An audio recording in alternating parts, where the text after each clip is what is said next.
मित्र भाई अमित चिमनानी जी, हमारे साथी भाई विकास मरकाम जी, आज की प्रेस ब्रीफ में पुनः मैं आप सभी पत्रकार बंधुओं का स्वागत, वंदन और अभिनंदन करता हूं।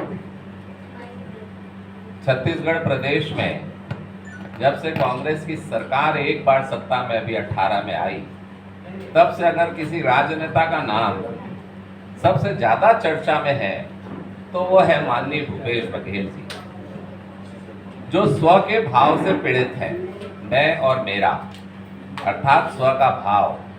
जबकि राजनीति के क्षेत्र में बहुजन हिताय, सर्वजन हिताय, सर्वजन सुखाय का सिद्धांत लागू होता है, पर भूपेश बघेल जी ने सदैव स्व, मैं और मेरा के सिद्धांत पर राजनीति की।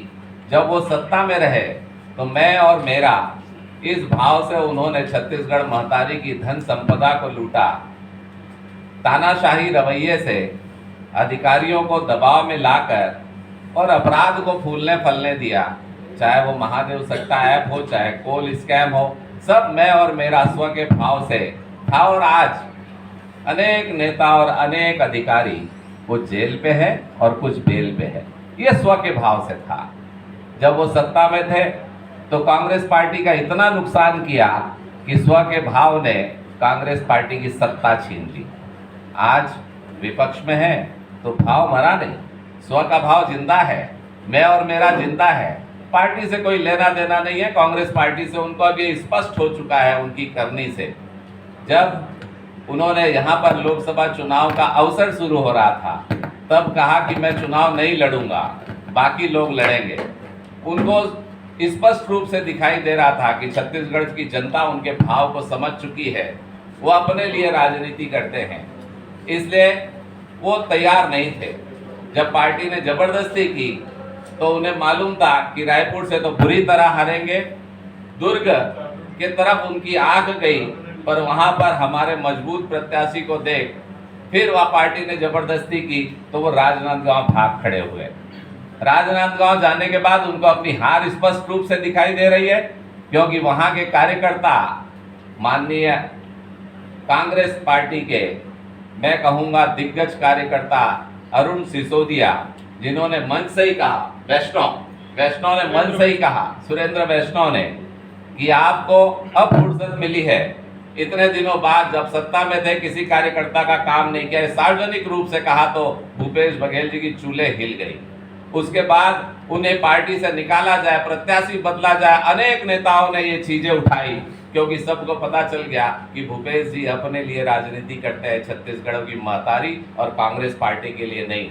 अब लगातार ये मांग उठ रही है, करें भूपेश जी को पार्टी से निकाले, और भूपेश जी देख रहे हैं कि उनकी हार सुनिश्चित है, तो अपनी हार को बदलने के लिए और फिर देश के संविधान में, देश के नियम में त्रुटियां बता रहे हैं।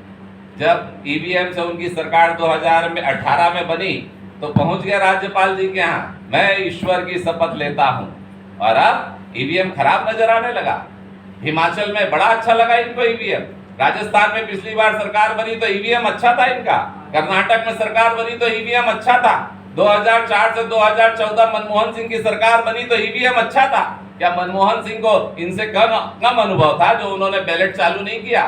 तो भूपेश जी स्व के भाव से पीड़ित है, और अब वो कार्यकर्ता को कह रहे हैं 372, 380 लोग चुनाव पे खड़े हो और बैलेट से चुनाव हो। तो मुझे ऐसा लगता है कि उनको लग रहा है कि वो सत्ता में है और छड़ी उनके हाथ में है, जिसे चाहे नचा ले। पर भूपेश जी, अब छड़ी जनता के हाथ में है, और एक हार तो आपको सत्ता से हटा चुकी, दूसरी हार के लिए तैयार हो जाए। संविधान का मजाक उड़ा रहे। कांग्रेस पार्टी की कब्र खोदने का काम है जब कोई नेता अपनी ही पार्टी के कार्यकर्ताओं को कहे कि 380 लोग खड़े हो जाएं।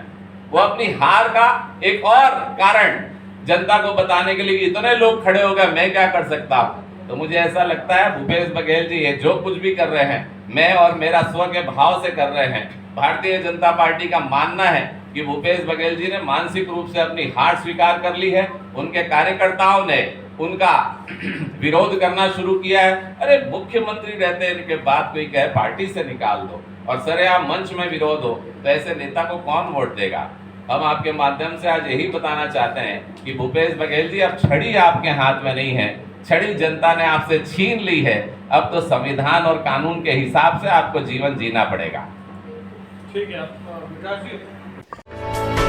For more news updates, do subscribe, like, share and comment. Clipper 28.